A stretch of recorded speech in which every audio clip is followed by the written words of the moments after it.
धन्यवाद कीर्तन में भाग लेने के लिए। अभी हम लोग मंगलाचरण करते हैं। ओम अज्ञानतिमिरान्धस्य ज्ञानांजन शलाकया चक्षुरुन्मीलितं येन तस्मै श्री गुरुवे नमः।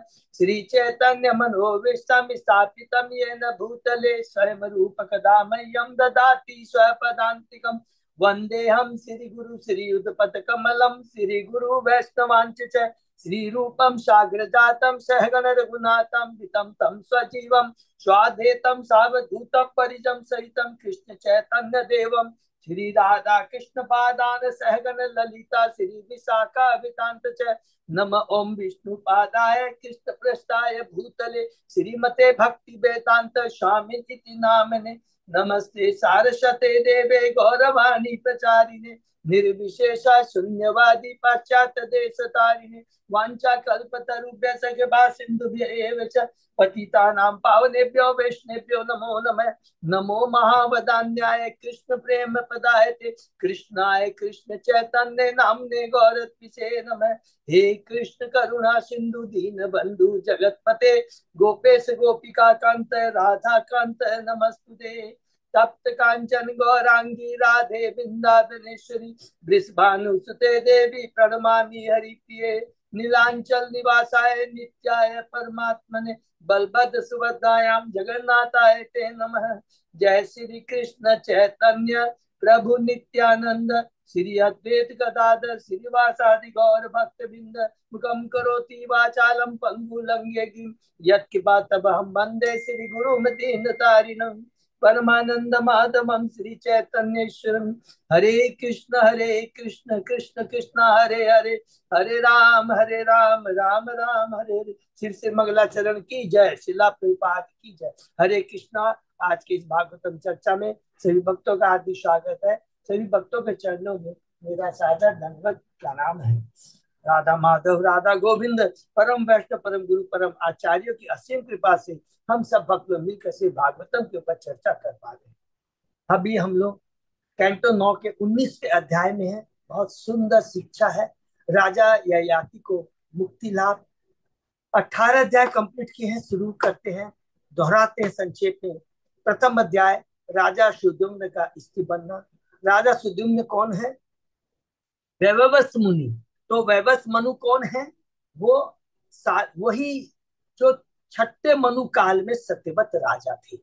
वही सत्यवत राजा जो छठे मनु काल में राजा थे, अब वो मनु बने हैं। 7वें मनु के वैवस्व मनु। इनके पिता है विवस्वान जो सूर्य के पुत्र है, सूर्य देव के। और इन्हीं वैवस्व मनु के पुत्र है सुदुम्न, जो कि शुरू में इला नाम की पुत्री थी, जो कि बाद में वशिष्ठ मुनि की कृपा से उसे सुपुत्र बनाया गया। और पुनः फिर वो सुकुमार जंगल में जाती है, तो वहां पर अभिशाप रहता है। क्या रहता है? शंकर भगवान का कि जो भी उस वन में प्रवेश करेगा वो स्त्री बन जाएगा। तो वो स्त्री बन जाता है और उसी समय चंद्रमा का पुत्र बुद्ध है, उसके प्रति आकर्षण हो जाता है और बुद्ध और ईला में ब्याह होता है। उससे पुरुरवा उत्पन्न होते हैं। क्योंकि ये बहुत बार रिपीट करो, क्योंकि इसी से चंद्रवंश शुरू होता है। अध्याय 14 से हमने पढ़ा। दूसरा अध्याय में फिर हमने वही वैवस्व मुनि के और 10 पुत्रों के बारे में पढ़ा, जिसमें इच्छवाकु, सरियाती और नभक बहुत डिटेल में इस भागवत में बताया गया है। तीसरे अध्याय में सरियाती के बारे में, जिनकी पुत्री रहती है सुकन्या, जिसका ब्याह च्यवन ऋषि से होता है। और इसी सरियाती के 3 पुत्रों की परंपरा में एक पुत्र आते हैं जिसका नाम है कुदर्मी, और उसकी पुत्री होती है रेवती, जिसका ब्याह बलराम जी से होता है। चौथे अध्याय में हम लोग पढ़ते हैं वैवस्व मनु के दूसरे पुत्र हैं, जिसका नाम है नभग, और उसके पुत्र का नाम है नाभाग, जिनके पुत्र हुए अम्बरीश महाराज। हरि बोल। तो अम्बरीश महाराज की दिव्य भक्ति के बारे में हमने पढ़ा, और पढ़ा कि किस प्रकार दुर्वासा मुनि के चरणों में अपराध करते हैं। अध्याय 5 में हमने पढ़ा दुर्वासा मुनि को जीवन दान। जब दुर्वासा मुनि को शिव, ब्रह्मा, यहाँ तक कि विष्णु भी क्षमा नहीं कर पाते हैं, और विष्णु के आदेश पर दुर्वासा मुनि पुनः अम्बरीश महाराज के पास आके उनके चरणों में पड़ता है। तो किस प्रकार उस समय भी अम्बरीश महाराज कितने विनम्र बने रहते हैं और सुदर्शन चक्र से प्रार्थना करते हैं कि दुर्वासा को अभय दान दे दी। ये भक्त की सरलता, विनम्रता, सहिष्णुता का हमने देखा। 6वें अध्याय में शीर्षक है शौभरी मुनि का पतन। वही वैवस्वत मुनि के अब जो पुत्र है इच्छवाकु, उनकी परंपरा में आते हैं राजा मनदाता। उनकी 50 पुत्रियां होती है और 3 पुत्र होते हैं। इन 50 पुत्रों से किस प्रकार शौभरी मनु भौतिक एक मछली के जोड़े के को संभोग करते देखते हुए कितनी उसमें इंद्र तृप्ति की इच्छा जागृत हो जाती है। शौभरी मुनि की 50 पुत्रों से क्या करता है, बाद में रियलाइजेशन करता है कि मैंने कितना बड़ा अपराध किया है। उसके बाद भगवान की भक्ति कर करके और उनकी पत्नियां भी अपने पति का अनुसरण करते हुए वैकुंठ लोक को चली जाती है। 7वें अध्याय में हमने पढ़ा यही मनदाता जिनके 50 पुत्र, इनके 3 पुत्र होते हैं, उन्हीं की परंपरा में एक राजा है जिसका नाम है पुरुष सत्यवत, जो त्रिकंसु भी कहलाता है। उन्हीं की परंपरा में एक राजा आते हैं रोहित। तो अध्याय रोहित में इन्हीं रोहित राजा के बारे में पढ़ते हैं। शीर्षक भगवान कपिल देके से सकर पुत्रों की भेंट। रोहित के पुत्र होते हैं बाहुक, उनके पुत्र होते हैं सगर। सगर भगवान के परम भक्त होते हैं। उनकी 2 पत्नी हैं सुमति और केशिनी। किस प्रकार एक बार सगर के पुत्र हैं, सगर महाराज ने अश्वमेध यज्ञ किया था, इंद्र ने घोड़े को चुरा लिया था और सगर महाराज ने अपनी पत्नी सुमति के पुत्र 100 पुत्र को उस घोड़े को खोए हुए घोड़ों को पता लगाने के लिए वही कपिल भगवान के आश्रम में गंगा सागर में जाते हैं। उनके चरणों में अपराध करते हैं और भस्म हो जाते हैं। तब सगर के दूसरी पत्नी है केसनी, उनके पुत्र असमंजस और उनके पुत्र अंशुमान वो जाते हैं कपिल भगवान को प्रसन्न करते हैं और भगवान कहते हैं भागीरथ गंगा नदी इस धरा पर आएगी तभी तुम्हारे ये पूर्वज जो है भस्म रूप में पड़े, इनका कल्याण होता है। अंशुमन बहुत प्रयत्न करता है, सक्सेस नहीं हो पाता है। उसके बाद में भागीरथ 9वें अध्याय में प्रवेश करते हैं। अंशुमान की वंशावली जिसमें हमने देखा अंशुमान के पुत्र दिलीप, दिलीप के पुत्र भगीरथ किस प्रकार वो माता गंगा को धरा पर लाने में सफल होते हैं और अपने पूर्वजों का वो उद्धार करते हैं। उसी भागीरथ की परंपरा में राजा एक सौदास आते हैं। सौदास का पुत्र होता अस्मक और अस्मक की परंपरा में कहते हैं राजा खंडवांग महाराज, जिनके बारे में हमने बहुत सुंदर डिटेल में पढ़ा। 10वें अध्याय में प्रवेश करते हैं। परम भगवान रामचंद्र की लीला। इन्हीं कटवांग महाराज की परंपरा में आते हैं राजा रघु। रघु के पुत्र अज, अज के पुत्र होते हैं दशरथ महाराज और दशरथ महाराज के पुत्र है भगवान श्री रामचंद्र, लक्ष्मण, भरत और शत्रुघ्न। इनकी लीला को हमने बहुत डिटेल में पढ़ा। किस प्रकार रावण को मार करके माता सीता को उन्होंने उद्धार करा कर करके वो अपने कहा लौट आते हैं, अयोध्या में लौट आते हैं। 11वें अध्याय में बहुत डिटेल में पढ़ा कि किस प्रकार अयोध्या में आते हैं, किसी कारणवश वो माता सती का त्याग करते हैं। उस समय माता गर्भवती रहती है, वाल्मीकि आश्रम में चली जाती है और उनसे 2 पुत्र लव कुश होते हैं। 12वें अध्याय में यही कुश, रामचंद्र के पुत्र कुश और कुश की परंपरा में एक अंतिम सूर्यवंशी राजा आते हैं जिनका नाम है सुमित्र। 13वें अध्याय में हमने महाराज निम्न के बारे में पढ़ा। ये भी बताते हैं सुखदेव गोस्वामी ये भी इक्ष्वाकु वंश के ही हैं और किस प्रकार निम्न महाराज जब शरीर छोड़ते हैं तो देवताओं ने उनके शरीर का मंथन करते हैं। उसी परंपरा में राजा आते हैं मिथिल और उसके बाद में पुनः उसी राजा मिथिल से परंपरा में आते हैं सिरध्वज और उस सिरध्वज राजा के परंपरा में पुनः एक राजा आते हैं। उनका नाम भी जनक ही होता है। उनका नाम भी जनक होता है क्योंकि स्पेशली इन जनक के बारे में क्यों बताया गया, क्योंकि इन्हीं की पुत्री सीता देवी है जिनका बाद में भगवान रामचंद्र का से ब्याह हुआ। समाप्त होता है सूर्यवंशी शासन। उसके बाद में 14वें अध्याय में हम लोग प्रवेश किए चंद्रवंश के बारे में। पुरुरवा का उर्वशी पर मोहित होना। तो पुरुरवा कौन है हम लोगों को मालूम है, किसका पुत्र है, वो बुद्ध का पुत्र है। और बुद्ध कौन है, वो चंद्रमा सोम का पुत्र है। और सोम जब बृहस्पति की पत्नी तारा से सोम ने बुद्ध को उत्पन्न किया और उन्हीं बुद्ध से उत्पन्न होते हैं पुरुरवा। पुरुरवा के बारे में हमने पढ़ा किस प्रकार वो उर्वशी के प्रति आसक्त होता है और उस उर्वशी किस प्रकार उससे धिक्कारती है, अपने प्राणों को मत त्यागो, गंभीर बनो, लोग की बातें इंद्रियों के बस में मत हो। इस प्रकार किस प्रकार वो पुरुरवा फिर पूर्ण भौतिक आसक्ति से मुक्त होकर कर कर करके यज्ञ करता है और गंधर्व लोक को जाने में सफल होता है। यही पुरुरवा का आगे हम लोग चलते हैं अध्याय 15 में। पर इन पुरुरवा और उर्वशी से जो 6 पुत्र होते हैं उसी परंपरा में हमने पढ़ा कि कुशाम्बु नामक एक राजा है और इनकी परंपरा में आते गादी। हरि बोल। तो गादी राजा है, गादी की पुत्री है सत्यवती, और सत्यवती ने ऋषि मुनि से जो ब्याह किया था उनसे ही पुत्र होते हैं जमदाग्नि, ब्राह्मण होते हैं, और उन्हीं के पुत्र हैं परशुराम। और उधर गादी की पत्नी है अर्थात सत्यवती की जो माता है उनसे उत्पन्न होते हैं विश्वामित्र।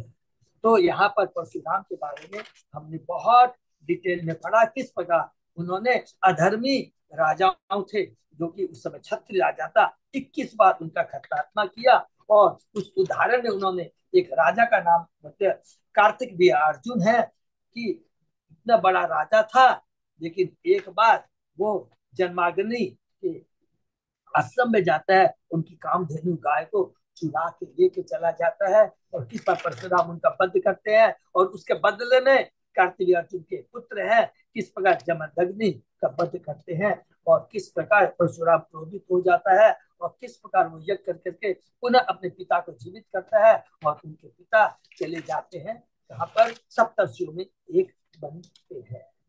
ये हमने पढ़ा 16वें अध्याय में। और उसके बाद में विश्वामित्र के बारे में भी हमने पढ़ा, क्योंकि 100 पुत्र होते हैं और 50 पुत्र हैं वो मलक्ष बन जाते हैं, उनको अभिशाप मिलते क्योंकि वे विश्वामित्र की बातें नहीं मानते हैं, और 50 में उनकी आज्ञा का पालन करता है। इतना ही हमने इस अध्याय में पढ़ा है, विश्वामित्र के बाद में पढ़ा 17वें अध्याय में। और आगे हम गए पुरुरवा के पुत्र की वंशावली में, जो कि हमने पढ़ा था 6 पुत्र है जिस परंपरा में वंशावली में परशुराम थे, उसी में हमने देखा कि पुरुरवा का जो 6 पुत्र में जो पहला पुत्र आयु, आयु के वंशावली में पुत्र आता है नहुष।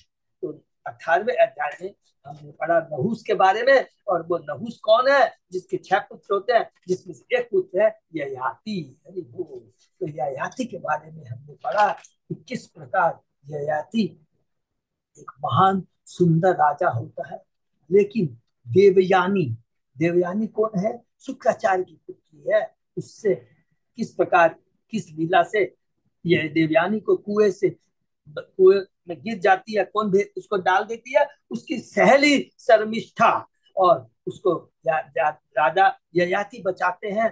देवयानी उनसे ब्याह करती है और शर्मिष्ठा उसकी दासी बन के चली जाती है। लेकिन शर्मिष्ठा एक बार पुत्र की इच्छा से ययाति के पास जाती है तो उससे भी पुत्र की प्राप्ति होती है। देवयानी को 2 पुत्र हैं, पहला प्रथम यदु और दूसरा तुर्वसु, और शर्मिला के 3 पुत्र हैं, द्रुम, अनु और पुरु। तो ये पुरु और यदु बहुत इंपॉर्टेंट है। देवयानी का पुत्र यदु जिससे यदुवंश चलेगा, जिसमें भगवान श्री कृष्ण प्रकट होंगे। और इधर में पुरु के बारे में वर्णन किया है कि किस प्रकार जब ये अपराध करता है ययाति, क्रोध में आकर के शुक्राचार्य कहते हैं तुम्हारा पुरुषत्व नष्ट हो जाएगा। और उसके बाद में तो उन्हें बोलते हैं कि ठीक है कोई बात नहीं है, अगर तुम किसी युवक यौवन से उसका यौवन लेना चाहो तो तुम ले सकते हो। तो वही उनका जो छोटा पुत्र पुरु होता है, शर्मिष्ठा का सबसे छोटा पुत्र होता है, अपने पिता को अपना यौवन प्रदान कर देता है। इस प्रकार ययाति 1000 वर्षों तक अपने मन तथा 5 इंद्र से भोगता है। 9वें अध्याय में प्रवेश करते हैं।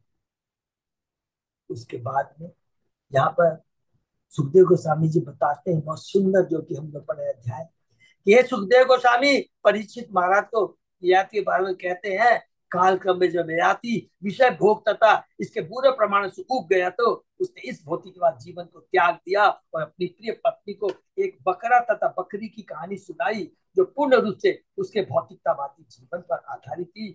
अंत में कहता है बकरा बकरी की कहानी सुना में कहता है, मैंने इंद्र चित्त के भोगों में पूरे 1000 वर्ष बिता दिए है, फिर भी ऐसे आनंद को भोगने की मेरी इच्छा नित्य बढ़ती जाती है। अतः मैं अब इन सारी भौतिक इच्छाओं को त्याग दूंगा। हरि बोल। जो यह जानता है कि भौतिक सुख चाहे अच्छा हो या बुरा इस जीवन के इस जीवन में हो, अगले जीवन में हो, इस पृथ्वी पर लोक में हो या स्वर्ग लोक में हो, क्षणिक तथा व्यर्थ है। बुद्धिमान में इसको ऐसी वस्तुओं को भोगने या सोचने का प्रयत्न नहीं करना चाहिए। यही वास्तव में वास्तव में आत्मज्ञानी और स्वरूप व्यक्ति कहलाता है। स्वरूप व्यक्ति जानता है कि भौतिक सुख भोगने की इच्छा ही बारंबार जन्म मृत्यु जय व्याधि का कारण है। आत्मज्ञानी एवं स्वरूप सिद्ध जानता है कि इस भौतिक जगत में आकर भोगों की इच्छा का कारण जीव की अपनी स्वाभाविक स्थिति का इस विस्मरण ही एकमात्र कारण है। अर्थात जीव की स्वाभाविक स्थिति क्या है? जीव स्वरूप और कृष्ण नित्य दास। बहुत सुंदर यह आती, इतना सुंदर वो अपना रियलाइजेशन बोलता है। और उसके आगे फिर आगे क्या है होता है, आज हम लोग पढ़ेंगे। ओम नमो भगवते वासुदेवाय। ओम नमो भगवते वासुदेवाय। ओम नमो भगवते वासुदेवाय। नारायण नमस्कृत्य नरं चैव नरोत्तमं देवी सरस्वती व्यासं ततो जयमुदीरये। नष्प्रायेषु अभद्रेषु नित्यं भागवत सेवया भगवती उत्तम श्लोके भक्ति भवति नैष्ठिकी। कृष्णाय वासुदेवाय देवकी नंदनाय च नंद गोप कुमाराय गोविंदाय नमो नमः। आराधयो भगवान भजेश तनय ततदाम वृंदावनम रमया काचिदुपासना व्रजवधूवर्गेण्य कल्पिता। श्रीमद्भागवतम प्रमाणम अमलम प्रेमापुमर्तो महान श्री चैतन्य महाप्रभो मतमिदं तत् आदरो न पर। हरे कृष्ण कृष्ण कृष्ण हरे हरे, हरे राम राम राम हरे हरे। कैंटो 9 अध्याय 19 राजा ययाति को श्लोक नंबर 21। बहुत बहुत धन्यवाद अच्युत अजय दास को हमसे। इत्युक्त्वा नः शोजायं तदीयं पूर्वे वयः दत्त्वा सजरशं तस्मात् आददे विगत स्प्रिय। सुखदेव गोस्वामी ने कहा, अपनी पत्नी देवयानी से इस प्रकार कहकर मैं क्या बकरा बकरी की कहानी सुनाकर समस्त इच्छाओं से मुक्त हुए राजा ययाति ने अपने सबसे छोटे पुत्र पुरु को बुलाया और उसे अपनी जवानी लौटाकर अपना बुढ़ापा वापस ले लिया। हरि बोल। दिशि दक्षिण पूर्वश्याम दुत्यम दक्षिणतः यदुम पतिच्याम दुर्वशुम चक्रे उदिच्याम अनु ईश्वरम। तो ये जो 5 पुत्र हैं याद है ना, 2 पुत्र हैं किसके? देवयानी के। 3 पुत्र हैं शर्मिष्ठा के। तो इन 5 पुत्रों का नाम बता रहा है कि उनको कैसे कैसे राज्य दिया। राजा याद ने अपने पुत्र देवद्रुम्य को दक्षिणपुर की दिशा, जो शर्मिष्ठा का सबसे बड़ा पुत्र है, अपने पुत्र यदु को दक्षिण की दिशा जो कि देवयानी का पुत्र है, अपने पुत्र तुर्वशी को पश्चिम दिशा देवयानी का पुत्र है, और अपने छोटे पुत्र अनु को उत्तरी दिशा दे दी। इससे उन्होंने राज्य का बंटवारा कर दिया। भूमंडल से सर्वस्व पुरुम अर्हत तमम विशाम अभिषिच्य अग्रजान तस्य वशे स्थापय वनम ययो। ययाति ने अपने सबसे छोटे पुत्र पुरु को सारे विश्व का सम्राट तथा संपत्ति के स्वामी बना दिया, और पुरु से बड़े अपने अन्य सारे पुत्रों को पुरु के अधीन कर दिया, क्योंकि पुरु ने उसकी आज्ञा का पालन किया था, अपना यौवन अपने पिता को दिया था। आविशेतम वर्ष पूगान सठ वर्गम विषये क्षणेन मुमुचे निंदम जात पक्ष इव द्विज। ये राजा परीक्षित ययाति अनेक वर्षों तक विषय वास्तु का भोग किया, क्योंकि वे इसके आदि थे, किंतु उन्होंने एक क्षण के भीतर अपना सर्वस्व त्याग किया, जिस तरह पंख उठते ही पक्षी अपने घोंसले से उड़ जाता है। बहुत सुंदर है। इसलिए शिक्षा क्या है कि इंद्र तृप्ति की इच्छा को स्वतः ही त्यागना पड़ता है। हम बोलेंगे स्वतः कैसे होगा?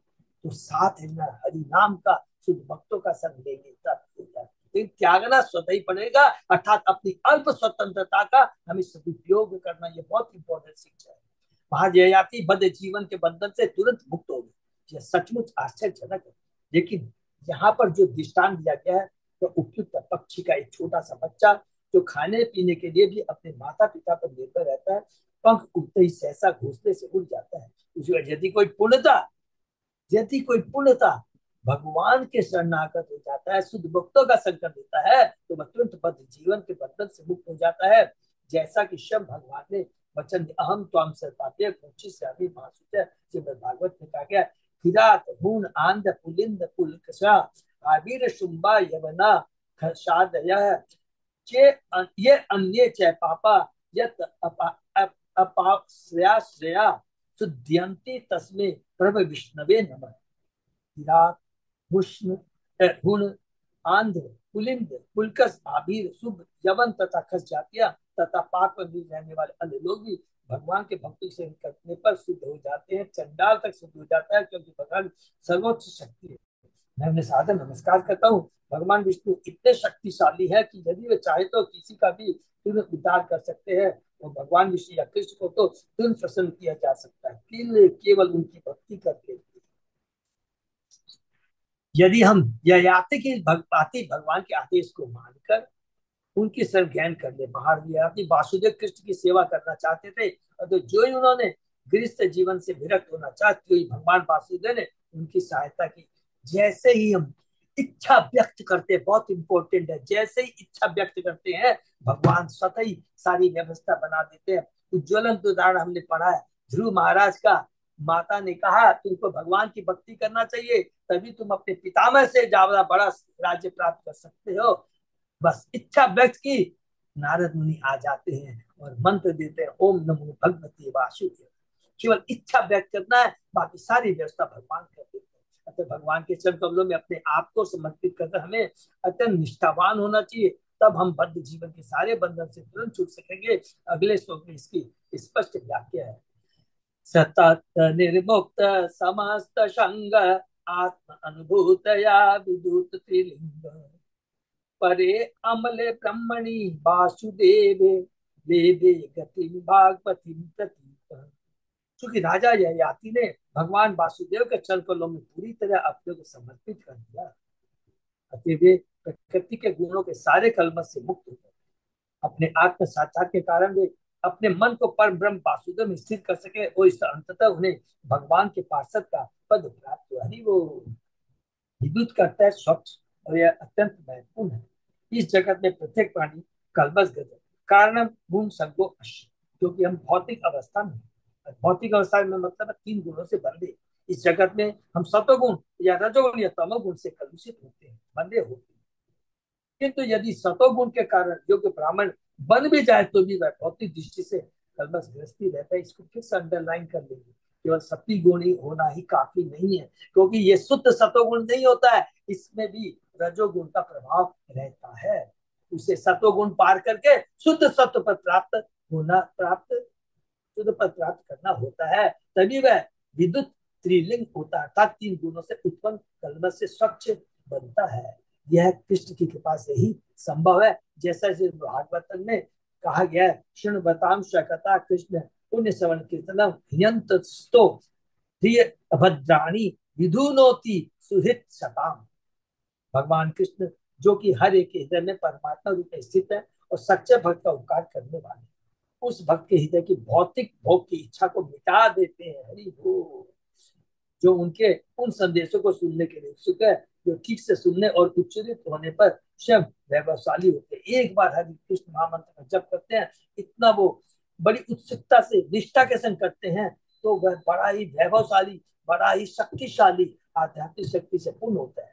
जो व्यक्ति श्रीमद् भागवत या भगवत से श्री कृष्ण के शब्दों को सुनकर पूर्णता कृष्ण भक्त बनने का प्रयास करता है, उसके हृदय से निश्चित सारा मल दूर हो जाता है। चैतन्य महाप्रभु भी कहते हैं, चेतो दर्पण भाषणम भव दावाग्नि निर्वापन। भगवान की महिमा का श्रवण तथा कीर्तन करने से हृदय से जमा सारा मल धुल जाता है। जो ही मनुष्य भौतिक कलमश से के मल से मुक्त हो जाता है, जैसा कि महाराज ये आते हुए, तो उसे भगवान के पार्षद का मूल पद प्राप्त हो जाता है। यह स्वरूप सिद्धि कहलाती है। हरि बोल। स्वरूप सिद्धि कहलाती है, अर्थात वो परम सन्यासी हो जाता है, वो परम धीर समाधि में रहता है, अर्थात भौतिक चीजों के प्रति पूर्ण रूप से अनासक्त और भगवान के प्रति आसक्त होता है। सर्वोपाधि तत्पर निर्भर।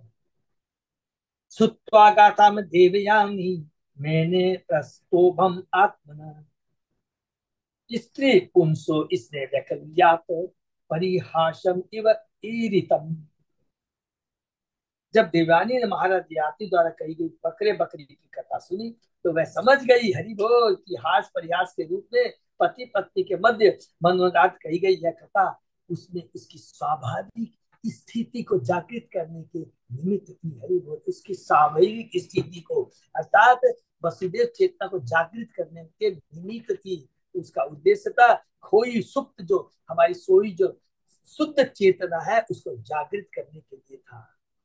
मेरे पति ययाति ने मेरी सोई चेतना को जागृत करने के लिए ये कथा बकरा बकरी की मुझे सुनाई है। जब मनुष्य भौतिक जीवन के प्रति वास्तव में सजग होता है तो उसे कृष्ण के नित्य दास के रूप में अपनी असली स्थिति का ज्ञान होता है। जीवे स्वरूप होए कृष्ण नित्य दास यह मुक्ति कहलाती है। मुक्ति हित्वान यथा रूपम स्वरूपेण व्यवस्थित। माया के वसुविधि जगत में हर जीव अपने को हर वस्तु का स्वामी मानता है। अहंकार विमरात्मा करता नीति बने थे। मनुष्य सोचता है कि न ईश्वर है न कोई नियंत्रक और न कुछ भी करने के लिए स्वतंत्र है। यह भौतिक दशा है, यह भौतिक सोच है, यह अज्ञानता है, यह है हमारा आध्यात्मिक अंधकार में हम। यह भौतिक दशा है। जो मनुष्य इस अज्ञान से जागता है तो वह मुक्त कहलाता है। महाराज ययाति ने देवयानी को कुएं से निकाला था और अंत में कर्तव्य निष्पत्ति की तरह हरि बोल कर्तव्य निष्पत्ति की तरह बकरे बकरी की कथा सुनाकर उसे उपदेश देकर बहुत उसकी भ्रांत धारणा से मुक्त किया। देखिए पति जो कि अब भक्त बन गया है किस प्रकार अपनी पत्नी को भी वो इस भौतिक जगत से उबारने में मदद करता है। यही कर्तव्य है पति को गुरु के रूप में अपनी पत्नी का उद्धार करना। इसीलिए भगवान ही शब्द कहते हैं जो माता पिता जो गुरु जो अपने आश्रित को ये नहीं बता दे जीवन का लक्ष्य क्या है तो माता पिता गुरु कहलाने के लायक नहीं। देवयानी अपने मुक्त पति को समझ सकने में पूर्ण सक्षम थी अतः उसने आज्ञाकारी पत्नी के रूप में उसका अनुगमन करने का निश्चय किया। जैसा कि सुभरी मुनि की जो 50 पत्नी है या मनदाता की जो 50 पुत्रियां हैं उन्होंने भी अपने पति सौभरी मुनि का अनुसरण किया अनुगमन किया वो भी वैकुंठ लोक को चली गई।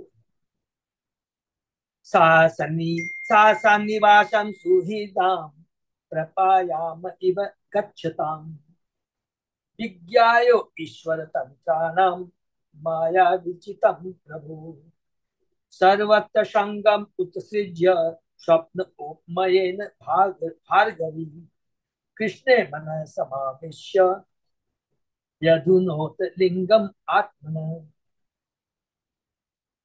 तत्पश्चात शुक्राचार्य की पुत्री देवयानी समझ गई कि पति नित्य तथा संबंधियों तथा सांसारिक साथ प्रयागों में यात्रा की संगति के समान है। बहुत इंपॉर्टेंट श्लोक है कि ये जो भी संबंध है संपत्ति है पुत्र पुत्री मित्र संबंधी ये तो पयायु में एक जैसे धर्मशाला में एक यात्री निवास में यात्री आते हैं मिलते हैं कुछ समय के लिए रहते हैं उसके बाद सब अपने अपने गंतव्य स्थान की ओर चले जाते हैं। यही बात यहाँ पर कह रही है भगवान की माया से समाज के संबंध मित्रता तथा प्रेम ठीक स्वप्न की ही बातें उत्पन्न होते हैं। कृष्ण के अनुग्रह से देवयानी ने कृष्ण के अनुग्रह से ये देखिए भगवान की कृपा से देवयानी ने भौतिक जगत की अपनी काल्पनिक स्थिति छोड़ दी। उसने अपने मन को पूरी तरह कृष्ण में स्थिर कर दिया और स्थूल तथा सूक्ष्म शरीरों से मोक्ष प्राप्त कर लिया। स्थूल शरीर जो हमारा पृथ्वी अग्नि जल वायु आकाश से बना है और सूक्ष्म शरीर जो मन बुद्धि अहंकार है इन 8 तत्वों को त्याग कर कर करके आध्यात्मिक शरीर प्राप्त कर दिया मोक्ष को प्राप्त कर दिया। मनुष्य को आश्वस्त होना चाहिए कि वह परम ब्रह्म कृष्ण का अंश दिव्य आत्मा शाश्वत ममे वांसे जीव लोके जीव भूत सनातन किंतु न जाने किस तरह पृथ्वी जल अग्नि वायु आकाश मन बुद्धि अहंकार से रचित स्थूल शरीर के भौतिक आवरण में बंदी हो गया है। मनुष्य को जान लेना चाहिए कि समाज का साथ मित्रता प्रेम राष्ट्रीयता धर्म आदि माया की सृष्टि है। मनुष्य का एकमात्र व्यापार कृष्ण भक्त बनना तो यथासंभव कृष्ण की आधिकारिक सेवा करना है। कृष्ण का ही वो वास्तविक शाश्वत अंश है। कृष्ण ही वास्तविक वेलविशर है पिता है माता है हमें पथ प्रदर्शक हमारे पथ प्रदर्शक एकमात्र कृष्ण। इस तरह मनुष्य भव बंधन से छूटता है। कृष्ण के अनुग्रह से देवयानी को यह स्थिति अपने पति के उपदेशों से प्राप्त हुई। हरि बोल। नमस्तुभ्यं भगवते वासुदेवाय भेदसे सर्वभूत अधिवासाय शांताय बृहते नमः। हे भगवान वासुदेव, आप समस्त विराट जगत के सृष्टा हैं। आप सबों के हृदय में परमात्मा के रूप में निवास करते हैं और सूक्ष्मतम से सूक्ष्मतर होते हुए भी बृहत्तम से बृहत्तर तथा सर्वव्यापक है। आप परम शांत लगते हैं, मानो आपको कुछ करना धरना न हो, लेकिन ऐसा आपके सर्वव्यापक स्वभाव एवं सर्व ऐश्वर्य से पूर्ण होने के कारण है कि आप क्या है, पूरा सद ऐश्वर्य से युक्त सब कुछ के अंदर, परम ज्ञानी, परम सौंदर्य, सब कुछ आपके अंदर है। और जिसमें सब कुछ होता है वही वास्तव में बड़ा नरम होता है, बड़ा शांत होता है। ये याद रखिए, जिसमें कुछ नहीं होता है ना, बहुत ज्यादा बजता है। हाँ, छोटा चना बाजे घना, जैसे हम लोग बोलते हैं। लेकिन जिस जो वास्तव में सॉलिड होता है, जिसमें रियल में गुण होते हैं, वो कभी बचता नहीं है, अपना गुणगान नहीं करता है, सदैव वो शांत रहता है। तो यहाँ पे बात बता रहे हैं भगवान की सर्वोत्तम। अतः मैं आपको सादर नमस्कार करती हूँ। यहाँ पर इस बात का वर्णन किया गया है कि अपने महान पति के अनुग्रह से यानी किस स्वरूप सिद्ध बन सकी। ऐसे साक्षात्कार का वर्णन करना भक्ति स्मरण करने की दूसरी विधि है। हरि बोल। ऐसे साक्षात्कार का वर्णन करना भक्ति संपन्न कर, माने भक्तों के बारे में बताना कि देखो उस भक्त ने ऐसी भक्ति की, मेरे पति ने इतनी सुंदर भक्ति की, मुझे उन्होंने गाइड किया, तो मैं भी देखे भगवान। तो ये गुणगान भी होता है, ये भक्ति का अंग है, भक्ति संपन्न करने की दूसरी विधि है। हरि वो समन कीर्तन विष्णु स्मरण पाद सेवनम अर्चनम बंध साक्य दास्यम साक्य आत्मनिवेदन। भगवान विष्णु के पवित्र नाम रूप गुण साथ समर्थ तथा लीलाओं को सुनना, उनका कीर्तन करना, उनका स्मरण करना, भगवान के चरण कमल की सेवा करना, भगवान की पूजा करना, प्रार्थना करना, उनका दास बनना, उन्हें अपना सबसे मित्र मानना तथा उन्हें सर्वस्व अर्पित करना, शुद्ध भक्ति की ये नौ विद्या है, जो कि प्रहलाद महाराज ने अपने पिता हिरण्यकशिपु को अपने पढ़ा 7वें अध्याय के 5वें अध्याय में बताया था। इनमें से श्रवण कीर्तन विशेष रूप से महत्वपूर्ण है। अपने पति से भगवान वासुदेव की महानता के विषय में श्रवण करके, अपने पति गुरु से श्रवण करके निश्चित रूप से आश्वस्त हो गए, तो उसने भगवान के चरणों में अपने को समर्पित कर दिया। ओम नमो भगवते वासुदेव। यही ज्ञान है, बहु नाम जन्म नानंते ज्ञान मानम प्रपद्यते। भगवान वासुदेव शरणागति जन्म जन्म तक उसके विषय में श्रवण करने का परिणाम होती है। जो ही मनुष्य भगवान वासुदेव की शरण में चला जाता है, तो ही वह मुक्त हो जाता है। देवयानी अपने महान पति महाराज ययाति की संगति से शुद्ध हो गई, उसने भक्ति योग ग्रहण किया और इस प्रकार मोक्ष को प्राप्त हो गया।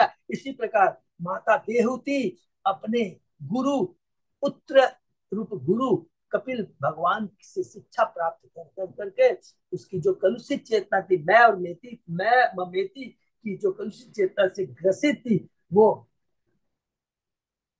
अकलुषित हो जाती है। बहुत सुंदर कैंटो 3 में जो भगवान कपिल की शिक्षाएं हैं माता देवती को, है बहुत सुंदर है। 25वें अध्याय से लेकर लास्ट में 31वें अध्याय तक तो यहाँ पर समाप्त होता है। और ये जो हम लोगों ने अभी पढ़े हैं 7वें अध्याय से ले लीजिए, 6वें अध्याय शौबरी मुनि से लेकर के मान सूर्यवंश से लेकर के 13वें अध्याय तक के अंदर में अमरीश महाराज को, शौबरी मुनि को लेकर खडवांग महाराज के बारे में, और इसी का चंद्रवंश में हमने पुरुरुआ के बारे में, ययाति के बारे में पूरा पढ़ के समझ में पूरा आया कि किस प्रकार माया कितनी प्रबल है, कितना भ्रमित करती है।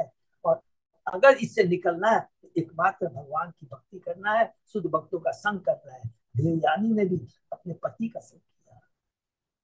सौबरी मुनि की 50 जो पत्नियां उन्होंने भी अपने पति का संग किया। वो तो शुद्ध भक्तों का संग बहुत जरूरी है भगवान की भक्ति प्राप्त करने के लिए, इस भौतिक जगत से छुटकारा पाने के लिए। अब हम लोग अध्याय 20 में प्रवेश करते हैं। पुरु का वंश कौन है? पुरु जो राजा ययाति की 2 पत्नियां हैं। पहली पत्नी है देवयानी, दूसरी है शर्मिष्ठा। शर्मिष्ठा से 3 पुत्र होते हैं, उसमें सबसे छोटा पुत्र पुरु है, जिसने अपने यौवन को अपने पिता को दिया था। उसी की वंशावली के बारे में अब हम पढ़ने जा रहे हैं। इस अध्याय में पुरु तथा उनके वंशज दुष्मंत का त्याग देगा। हरि बोल। तो इस वंशज में कौन आते हैं? राजा दुष्मंत, जिनकी पत्नी होती है शकुंतला। तो बहुत सुंदर है। पुरु का पुत्र जन्मेजय हुआ और उसका पुत्र था प्रचिनवान। प्रचिनवान की परंपरा में क्रमशः प्रवीर मनुष्य चारुपद शुद्ध बहुगव संज्ञाति अन्याति तथा रुद्राक्ष हुए। रुद्राक्ष के 10 पुत्र थे। तेयु कच्छेयु स्टंड स्टंडलेयु कृतयुक जलेयु संतेयु धर्मेयु सत्ययु व्रत्ययु तथा वनेयु। त्रितेयु का पुत्र दंतीनाव था, जिनके 3 पुत्र सुमति ध्रुव तथा अप्रतिरथ। अप्रतिरथ का पुत्र कण्व था और कण्व का पुत्र मेघादिति था। मेघादिति के प्रशकन आदि सभी पुत्र ब्राह्मण थे। दंती नाव के पुत्र सुमति से रेवी नामक पुत्र हुआ और रेवी का पुत्र दुश्मन। यही दुश्मन तो हम लोग सिंपली बोलेंगे कि पुरु के वंशावली में आते हैं राजा दुश्मन। एक बार जंगल में शिकार करते हुए दुश्मन महर्षि कण्व के आश्रम में पहुंचा। जब उसने एक सुंदर स्त्री को देखा जिस पर वह मोहित हो गया, वह इससे विश्वामित्र की पुत्री थी। उसका नाम था शकुंतला। उसकी माता मेनका थी जिसने उसे जंगल में छोड़ दिया था जहाँ कण्व मुनि को वह मिली थी। कण्व मुनि उसे अपने आश्रम में ले आए थे तो वह उन्होंने उसका पालन पोषण किया। जब शकुंतला ने महाराज दुष्मंत को पति रूप में स्वीकार कर दिया तो महाराज ने गंधर्व विधि से उसके साथ विवाह कर दिया। माने गंधर्व माने बिना कोई वो सब कुछ है, बस पसंद आ गया, हमने एक्सेप्ट कर दिया। बाद में जब शकुंतला गर्भवती हो गई तो वे उसे कण्व मुनि के आश्रम में छोड़कर अपने राज्य में वापस चले गए। समय अनुसार शकुंतला एक राष्ट्रपुत्र को जन्म दिया, किंतु दुष्मंत अपनी राजधानी लौटकर सब कुछ भूल गए। जब शकुंतला अपने नव प्रसूत बालक के साथ दुष्मंत के यहाँ गई, उन्होंने उनसे अपनी पत्नी तथा पुत्र रूप में स्वीकार करने से मना कर दिया, किंतु बाद में एक रहस्यपूर्ण शुभ शकुन होने पर राजा ने उसे स्वीकार कर दिया। दुष्मंत की मृत्यु के बाद शकुंतला पुत्र भरत राजगद्दी पर बैठा। उसने अनेक महान यज्ञ किए और ब्राह्मण को प्रचुर दान किया। इससे व्याकंत भरद्वाज के जन्म के वर्णन महाराज भरत द्वारा उसे पुत्र के रूप में अपनाए जाने के साथ होता है। वही भरत जिनके नाम से हमारे देश का नाम भारत हुआ। ठीक है ना। श्रीवाद रायणी वाच पुरो वंशम प्रवक्ष्यामि यत्र जातो असि भारत यत राजस्य वंशया ब्रह्म वंशया च जगृहे। सुखदेव गोस्वामी ने कहे महाराज भरत के वंशज महाराज परीक्षित, अब मैं पुरु के वंश का वर्णन करूंगा जिसमें तुम उत्पन्न हुए हो। हरि बोल। यहाँ पर क्लियर बता दिया है ये परीक्षित जिसमें अनेक राजर्षि हुए जिनसे अनेक ब्राह्मण वंशों का प्रारंभ हुआ है। तो इस चीज को नोट करके रखेंगे, अब अपने आप समझ में आ जाएगा कि पांडव वंश भी किसी तरह इस तरह से आए हैं। यहाँ पे समझ में हमको आ जाएगा, इसको खाली नोट करके रखेंगे। शांतनु सत्यवती वो याद रखेंगे तो भीष्म, बस इसी पर हम सब टच में है, हमको समझ में आएगा। इतिहास में ऐसे अनेक उदाहरण है जिनसे हमें ज्ञात होता है कि क्षत्रियों से अनेक ब्राह्मण उत्पन्न हुए और ब्राह्मणों से अनेक क्षत्रिय उत्पन्न हुए। शम भगवान ने भगवद गीता में कहा चातुर्वर्ण मया विष्टम गुण कर्म से बात।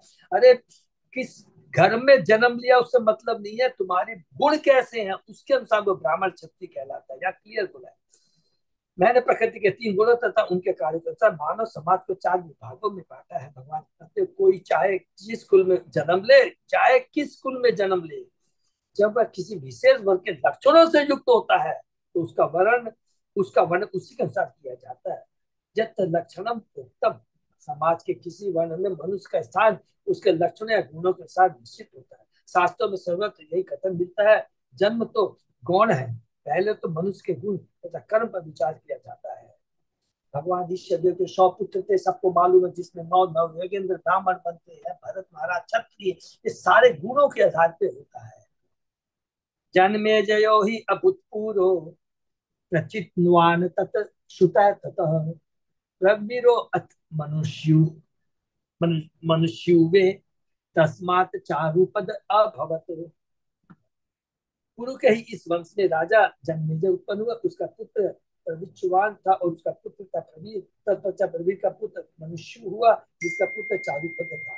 तस्य सिद्धु अभूत पुत्र तस्मात् बहुगव ततः संयाति तस्य अहन्याति रुद्राशु ततश्रुत स्मृतः। चारुपुत्र का पुत्र सुद्यु था।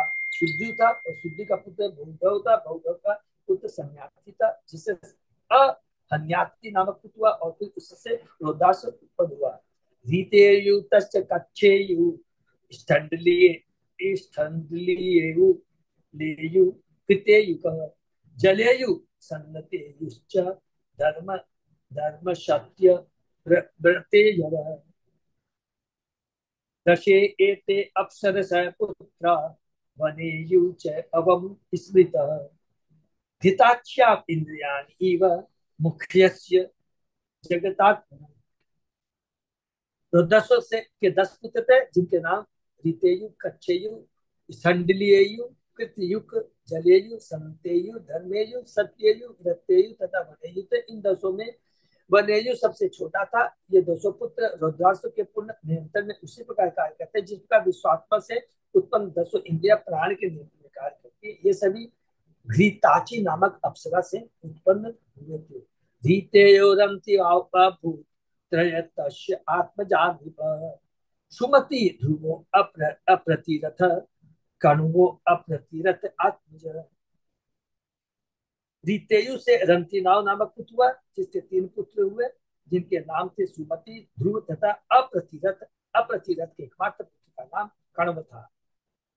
तस्य मेधातिथि तस्मात् प्रशकन्न आदया द्विजातयः पुत्रो अभूत सुमति रेभि दुष्मंत तत्सुतो मत। कण्व का पुत्र मेधातिथि था जिससे सारे पुत्र ब्राह्मण थे और उनमें प्रमुख प्रशकन्न था। प्रत्यनाव का पुत्र सुमति, सुमति का पुत्र रेवी और रेवी का पुत्र था महाराज दुष्मंत। दुष्मंतो मृगयाम यात कण्वाश्रम पदम गतः आशी नाम स्व प्रभया मंडयंतिनम मंडयंतिम रमामि विलोक्य सद्यो मुहुः दिव्य दिव्य मायामिव स्त्रियं बभासे परारोहम भट्टे कतिपये वृतः। एक बार जब राजा दुष्यंत शिकार करने जंगल गया और अत्यधिक थक गया तो वह महाराज कण्व के आश्रम में जहाँ पहुंचा वह उसके एक अत्यंत सुंदर स्त्री को देखा जो लक्ष्मी के समान लग रही थी। वह उसके तेज से सारे आश्रम को प्रकाशित करती बैठी थी। स्वभावतः राजा और उसके सौंदर्य से आकृष्ट हो गया। कहते हुए अपने कुछ सैनिकों उसके पास गया और उससे बोला सतदर्शन प्रबुद्धित सन्निवृत्त परिश्रम प्रपक्ष काम संतप्त प्रहसन सलक्षण। उस सुंदर स्त्री को देख राजा अत्यधिक हर्षित हुआ और शिकार भ्रमण से उत्पन्न उसकी सारी थकान जाती रही। वह निसंदेह काम इच्छाओं के कारण अत्यधिक आकृष्ट था। तो उसने हंसी हंसी में उससे इस प्रकार पूछा का तुम कमल पत्राक्षी कश्यासी हृदय हृदय हृदय हृदय गमे किम शीत चिकित्सितम तत् भवत्या निर्जने बनी। ये सुंदर कमल रहने वाली तुम कौन हो? तुम किसकी पुत्री हो? एक इस एकांत स्थान में तुम्हारा क्या कार्य है? तुम यहाँ क्या कर रही हो? व्यक्तम राजन्य तनयाम वेतमी अहम त्वाम सुमध्यमी न ही चेत पूर्वाणम अधर्मे रमते कुछ। ये अति सुंदरी, मुझे ऐसा लगता है कि तुम किसी छत्री की पुत्री हो क्योंकि मैं पुरुवंश। देखिए कितनी सुंदर है। मुझे लगता है कि तुम किसी छत्री की पुत्री हो क्योंकि मैं पुरीवंशी हूँ। अतः मेरा मन कभी भी धार्मिक रीति से कभी किसी मतलब भोग करने की चेष्टा नहीं करता। बहुत पावरफुल चीज लिखा है। और विश्वामित्र कौन है? गादी के पुत्र है। गादी कौन है? सबको याद रखना है। गादी है क्षत्रिय है। उसकी पत्नी ने अपनी बेटी सरस्वती का चूरू खा लिया था तो इसलिए उसका ब्राह्मण पुत्र के बजाय क्षत्रिय पुत्र हुआ। यही विश्वामित्र इसलिए कह रहे हैं। महाराज दुष्यंत ने अप्रत्यक्ष रूप शकुंतला से विवाह करने की अपनी इच्छा व्यक्त की क्योंकि मैं भी क्षत्रिय हूँ, तू भी क्षत्रिय की पुत्री है। क्योंकि उसे लगा कि शकुंतला किसी क्षत्रिय राजा की पुत्री है। शकुंतला वाच विश्वामित्र आत्मजा एवं त्यक्ता मेनकया बनी वेदे तत् भगवान कण्वो वीर किंकरवाम थी। शकुंतला ने कहा मैं विश्वामित्र के पुत्र हूँ। मेरी माता मेनका ने मुझे जंगल में छोड़ दिया था। हे वीर अत्यशक्ति संत कण्व मुनि इसके विषय में सब कुछ जानते हैं। अब आप कहिए कि मैं आपकी किस सेवा करूं? शकुंतला ने महाराज दुष्यंत को बताया कि यदि उसने अपने पिता का या माता को न्याय तो कभी देखा है, न उसके विषय में न कुछ जानते हैं, लेकिन कौरव मुनि इसके विषय में पूरी तरह जानते, जिन्होंने उन्हें बताया कि तुम शकुंतला की पुत्री हो। तो उन्हीं से जाना है कि वह विश्वामित्र माता है, जिसे जंगल में छोड़ दिया था। आश्यताम ही अरविंदाक्ष गृहताम अर्हण च न भुज्यताम संति निवारा उष्यताम यदि रोचते। हे कमल जैसे नृत्य वाले राजा, कृपया बैठ जाएं और हमारे यथासंभव आतिथ्य को स्वीकार कर, हमारे पास दीवार चावल है जिन्हें आप ग्रहण कर सकते हैं, और यदि आप चाहे तो बिना किसी हिचक के यहाँ रुक सकते हैं। श्री दुष्यंत वाच उपन्नम इदम सुभ्रु जातया कुशिक अन्वये स्वयं ही वृणुते राज्ञाम कन्यका सदृशम वरम। राधा दुष्यंत ने उत्तर दिया, हे सुंदर भौम वाली शकुंतला, तुमने महर्षि विश्वामित्र के कुल में जन्म लिया है और तुम्हारा आतिथ्य तुम्हारे कुल के अनुरूप है। इसके ती राजा की कन्याएं समयतः अपना वर स्वयं चुनती है।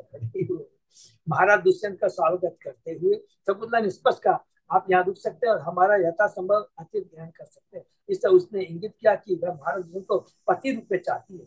जहां तक दुष्मंत की बात थी, वह तो प्रारंभ से ही जब से उसने देखा था शुक्ल को पत्नी के रूप में चाह रहा था, अतः पति पत्नी के रूप में मिलने की स्वीकृति स्वाभाविक थी। शकुंतला को विवाह करने के प्रोत्साहित करने के लिए महाराज दुश्मन ने उसे स्मरण कराया कि राजकन्या के नाते उसे अपना वर खुली सभा में चुनना चाहिए। शंबर आर्य सभ्यता के इतिहास में ऐसे अनेक उदाहरण मिलते हैं जिसमें सुप्रसिद्ध राजकुमारी ने स्वयंवर द्वारा पति का चुनाव किया। उदाहरण सीता देवी ने रामचंद्र जी को ऐसी प्रतियोगिता में पति रूप में चुना और द्रौपदी ने अर्जुन को चुना था। ऐसे और बहुत से उदाहरण। तो सहमति से या खुली प्रतियोगिता में अपना वह चुनने की छुट्टी। विवाह 8 प्रकार के होते हैं, जिसमें पारस्परिक सहमति द्वारा विवाह करना गांधर्व विवाह कहलाता है। मैं तो माता पिता अपने पुत्र पुत्री के लिए वर कन्या का चुनाव करते हैं, परंतु गंधर्व विवाह स्वयंवर में होता है, या लड़की अपने वर को खुद ही चुनती है। यद्यपि भूतकाल में स्वयंवर द्वारा या सहमति से विवाह होते थे, किंतु विवाह विच्छेद जैसी वस्तु नहीं पाई जाती थी, क्योंकि माता पिता उस तरह के संस्कार देते थे। निसंदेह निम्न जातियों में असहमति होने पर विवाह विच्छेद होता था, किंतु सहमति से विवाह की प्रथा उच्चतम जातियों में भी थी और राजसी क्षत्रिय परिवारों में विशेष रूप से प्रचलित थी। महाराज दुष्मंत द्वारा शकुंतला को पत्नी रूप में स्वीकार करना वैदिक संस्कृति के अनुरूप था। यह विवाह जिस रूप में हुआ उसका वर्णन अगले श्लोक में हुआ है। ओमित्युक्ते यथा धर्मम उपमेये शकुंतलाम गांधर्व विधिना राजा देश काल विधान विद। जब शकुंतला महाराज दुष्यंत के प्रस्ताव पर मौन रही तो सहमति पूर्ण हो गई। तब विवाह के नियमों को जानने वाले राजा ने तुरंत ही वैदिक प्रणव ओंकार का उच्चारण किया, जैसा कि गंधर्वों में विवाह के अवसर पर किया जाता है। ओंकार या प्रणव भगवान का शब्द रूप है। भगवत गीता में कहा गया कि अ उ म ये 3 अक्षर मिलकर ओम द्वारा भगवान का प्रतिनिधित्व करते हैं। धार्मिक सिद्धांतों का अभिप्राय भगवान कृष्ण का आशीर्वाद तथा अनुग्रह का आह्वान करता है, क्योंकि भगवत गीता में कृष्ण कहते हैं कि जो कामेच्छा धर्म के विरुद्ध नहीं है उनमें से सब उपस्थित रहते हैं। विधिना सकट धार्मिक सिद्धांतों के अनुसार वैदिक संस्कृति धार्मिक स्थित पुरुष के संयोग की अनुभूति है। हम अपने किस आंदोलन में धार्मिक सिद्धांत के अनुसार विवाह करने की अनुमति प्रदान करते हैं, क्योंकि मृत्यु के रूप में स्त्रियों तथा पुरुषों का यौन संयोग अधार्मिक है और इसकी अनुमति नहीं दी जा सकती। हरि बोल। नियमों सिद्धांतों के अनुसार और उद्देश्य को भी ध्यान मैंने कृष्ण भावी संतान उत्पन्न देना है। अमोघ वीर्य राजऋषि महिष्याम वीर्यम आदधि स्वभूते स्वपुरम जातः कालेन असूत सासुतम। अमोघ विजय राजा दुष्मंत ने रात्रि में अपनी रानी शकुंतला के घर में भी स्थापित किया और प्रातः होते ही अपने महल को लौट गया। तत्पश्चात समयानुसार शकुंतला ने एक पुत्र को जन्म दिया। कर्णव कुमार श्यवाने चक्रे समुचिता क्रिया बद्वा मृगेन्द्रम दर्शा क्रीडति स्म स बालकः। कर्ण मुनि ने वन में नवजात शिशु के सारे संस्कार संपन्न किए। बाद में वह बालक इतना बलवान बन गया कि वह किसी सिंह को पकड़ कर उसके साथ खेलता था। अरे वो तम दुरत्यय विक्रांतम आदाय प्रमदोत्तम हरे अंश अंसंभुत्तम संभुत्तम भर्तु अंतिकम आगतम। सुंदरियों में से शकुंतला अपने पुत्र को, जो दुर्दमनी तथा भगवान का अंश अवतार था, अपने साथ लेकर अपने पति दुष्मंत के पास गई। यदा न जगृहे राजा भार्या पुत्रो अनिंदितो शृण्वताम सर्वभूतानां खे वाक आह अशरीरिणी। जब राजा ने अपनी निर्दोष पत्नी तथा पुत्र दोनों को स्वीकार करने इनकार कर दिया, तो आकाश से शकुन के रूप में एक अदृश्य आवाज सुनाई दी, जिसे वह उपस्थित सबों ने सुना। महाराज दुश्मन जानते थे कि कुछ उनकी पत्नी और छोटा बालक उनका पुत्र, किंतु बाहर से आने और प्रजा को ज्ञान न होने से दुश्मन ने उन्हें अपने पहले स्वीकार नहीं किया। किंतु शकुंतला इतनी सती थी कि आकाशवाणी ने सारी सच्चाई बता दी, जिससे दूसरे लोग सुन सके। जब सब लोगों को पता चल गया कि शकुंतला का पुत्र राजा के ही पत्नी पुत्र है, तो राजा ने बाद में उन्हें स्वीकार कर दिया। माता भस्त्रा पितु पुत्रो येन जात स एव स वरस्व उत्तम दुष्मंत माम माम अवमस्था शकुंतला। आकाशवाणी ने कहा, हे महाराज दुश्मन, पुत्र वास्तव में अपने पिता का ही होता है, जबकि माता मात्र चमड़े की धोबनी के समान धारक होती है। वैदिक आदेशानुसार पिता पुत्र के रूप में उत्पन्न होता है, अतः तुम अपने पुत्र का पालन करो और शकुंतला का अपमान मत करो। वैदिक आदेशानुसार आत्मा में पुत्र नामाशी, पिता ही पुत्र बनता है। माता तो मात्र संग्राहक, क्योंकि वह वीर को घर में धारण करते हैं, किंतु पिता ही संतान के पालन पोषण के उत्तरदायी होता है। भगवद गीता में भगवान कहते हैं कि सारे जीवों के वीर्यदाता पिता है। अहम बीज प्रदय पिता, 14वें गीता के 14वें अध्याय में। इसलिए वे उनके पालन पोषण के उत्तरदायी है। वेदों में भी इसकी पुष्टि होती, एको बहुनाम विदधाति कामं। यद्यपि ईश्वर एक है, किंतु वह सारे जीवों की आवश्यकता को पूरा करने वाला है। सारे जीव विविध रूपों में भगवान के पुत्र, तो पिता के रूप में वे उन्हें विभिन्न शरीर का भोजन प्रदान करते। चींटी को चीनी का एक कण प्रदान किया जाता है और हाथी को प्रबुद्ध भोजन दिया जाता है। हरि बोल। किंतु हर एक जीव को खाने के लिए भोजन मिलता है। ऐसे अधिक जनसंख्या कोई प्रश्न नहीं। बहुत इंपॉर्टेंट पॉइंट है। भारत पृथ्वी को क्या है, ये नहीं कि नंबर ऑफ जो जीव ज्यादा हो गए, नहीं। अधर्मी लोग जब ज्यादा हो जाता है, तब पृथ्वी बोलती है कि मेरे को ये भार बर्दाश्त नहीं है। माता को पुत्र का भार कभी भी नहीं होता। माता गोद में ले लेती है, कभी माता को मेरा पुत्र बहुत भारी नहीं लगता है। तो पुत्र चक्रपुत बन जाता है, तो उसका जो वो माता के लिए बहुत भारी बन जाता है। बहुत इंपॉर्टेंट। तो अधिक जनसंख्या कोई प्रश्न नहीं, क्योंकि हमारे पिता कृष्ण पूर्णतः ऐश्वर्यवान। हरि बोल। क्योंकि हमारे पिता के इसलिए भोजन के अभाव का प्रश्न ही नहीं उठता। तो जब भोजन का अभाव नहीं, तो अधिक जनसंख्या जो प्रचार हो रहा है वह मिथ्या है। वास्तव में किसी को भोजन की कमी तब होती है जब पिता के आदेश से प्रकृति भोजन देना बंद कर देती है। जीव की स्थिति के सारी यह बात तय की जाती है कि भोजन मिलेगा या नहीं। जब किसी रोगी व्यक्ति को खाने के लिए मना किया जाता है, तो इसका यह नहीं होता कि भोजन की कमी है, अपितु रोगी को भोजन न देना ही रोग का उपचार होता है। भगवत गीता में भी भगवान कहते हैं, बीजम माम सर्वभूतानां, मैं सारे जीव का बीज हूँ। जब कोई विशेष बीज बीज पृथ्वी बोया जाता है, तो एक विशेष प्रकार का वृक्ष या पौधा निकलता है। माता पृथ्वी के तुल्य है, तो जब पिता द्वारा एक विशेष तरह का बीज बो दिया जाता है, तो एक विशेष प्रकार का शरीर उत्पन्न जन्म देता है। हरे कृष्ण। तो यहीं पर हम लोग समाप्त करते हैं। 19वां अध्याय बहुत ही सुंदर तत्व ज्ञान, आध्यात्मिक ज्ञान से समाप्त होता है। माता देवयानी, देखिए शुरू में जब पढ़ते हैं भौतिक दृष्टि से कितना वो लगता है, लेकिन जब देखिए भगवान की भक्ति में आ जाते हैं, तो वही ययाति राजा। और तो हमारे जीवन में हम लोग भी है। देखिए हम लोगों ने भी बहुत भोगा, ज्ञान नहीं था, लेकिन प्रभुपाद जी के पास, गुरु के पास आज हम भक्तों से जुड़े हैं, कृष्ण से जुड़े हैं, प्रभुपाद जी से जुड़े हैं, प्रभुपाद के कृष्ण भावी आंदोलन से जुड़े हुए हैं।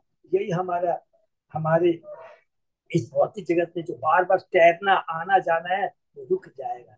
खाली लगे रहना है, भगवान की भक्ति करना है, 16 माला जप करना है, 4 रेगुलर प्रिंसिपल को फॉलो करना है। भगवान भगवान के भक्तों की सेवा करना है, जीवन धन्य हो जाएगा। और कोई तरह की चिंता नहीं करनी है। सुख दुख लाभ हानि, देखिए कितना सुंदर है कि जीवन में यदि रेखा ऐसी लंबी हो तो उसमें क्या बोल जाता है, आदमी मर गया है। जब तक रेखा ऊपर नीचे तब तक नहीं होती है, तब तो मालूम नहीं पड़ता कि हम जीवित हैं। तो इसलिए भौतिक जीवन में ऊपर नीचे लगा रहता ही है कृष्ण। और यहाँ पर आगे हम लोग दुष्मंत राजा भरत की बात के पुत्र दुष्मंत भरत के बारे में और आगे बढ़े। हरे कृष्ण। यहीं पर विराम देते हैं। किसी का कोई प्रश्न है?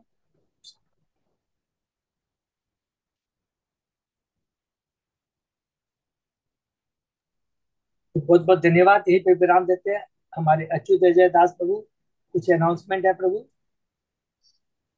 कल कृष्ण शायद जी। क्लास नहीं होगी प्रभु। हाँ। हाँ, मैं रात में इन्फॉर्म करूंगा, टिकट कंफर्म हो जाएगी तो मैं बता ओके, तो आप शाम को बता दूंगा 5-6 बजे। तो आप रात में बता देंगे। ठीक है, हरे कृष्णा। और जैसा सोच रहे थे ना अपने कि वो अपने मंडे टू थर्सडे करेंगे ना, तो वो फ्राइडे को इस हाँ वो मैं समझ गया प्रभु, वही इस मंडे को तो कंटिन्यू रखते हैं, उसके ठीक बाद ठीक कर लेंगे क्योंकि ठीक वो ठीक। बहुत दिन हो गया ना वो। हम्म। हाँ, तो मंडे टू अभी अभी कर वैसे लेते हैं। रखते हैं अभी, बाद में फिर ट्यूजडे से फ्राइडे रखते हैं, उसके ठीक बाद में हम लोग मंडे टू थर्सडे कर देंगे, वो आप ठीक बता ठीक। दीजिए, ठीक है ना? ओके, सही भक्तों का बहुत बहुत धन्यवाद। Thank you so much. यही पर हम लोग विराम देंगे। हरे कृष्ण। इसलिए विराम देते हैं कुछ।